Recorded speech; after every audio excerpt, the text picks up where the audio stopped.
எங்க தலைவர் ஜெயிச்சிட்டாரு, எங்க தலைவர் ஜெயிச்சிட்டாரு, தளபதி விஜய் ஜெயிச்சிட்டாரு, தளபதி விஜய் ஜெயிச்சிட்டாரு. அவர்தான் சிஎம் சிஎம் சிஎம், அவர்தான் சிஎம். எங்க தலைவர் ஜெயிச்சிட்டாரு, எங்க தலைவர் சிஎம் ஆயிட்டாரு, சிஎம் ஆயிட்டாரு. என்ன எங்க தளபதி விஜய் விஜய் ஜெயிச்சிட்டாரு, விஜய் ஜெயிச்சிட்டாரு, எங்க தலைவர் விஜய் ஜெயிச்சிட்டாரு, சிஎம் அவருதான். ஆமா, எம்ஜிஆருக்கு அடுத்தது இனி அவர்தான். ஆமா, மாண்புமிகு முன்னாள் முதலமைச்சர் புரட்சி தலைவர் எம்ஜிஆருக்கு அடுத்தது எங்கள் இளைய தளபதி விஜய் அண்ணன் அவர்கள் தான். இனி வருங்கால போற அவரு தான். மக்கள், இளைஞர்கள், பெண்கள் எல்லாரும் அவருக்கு தான் ஆதரவு. ஆமா, இனி வரக்கூடிய ஆட்சி அமைச்சு அவர் மக்களுக்கு நல்லதே செய்வாரு. லஞ்சம் வாங்க மாட்டாரு, லஞ்சத்தை ஒழிப்பாரு.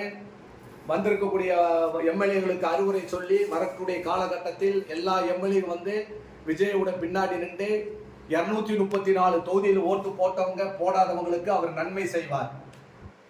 வரக்கூடிய நபர் அவருக்கு வந்து வெற்றி வாய்ப்பு அதிகமா. விஜய் கட்சி அவர் மீண்டும் மீண்டும் வாழ, பல்லாண்டு வாழ எல்லா வல்ல இறைவனை நான் பிரார்த்திக்கிறேன். நன்றி, வணக்கம். பச்சா டிஎம்கே கார் எப்படி டிவி கேட்க மாறிட்டாரு பாருங்க.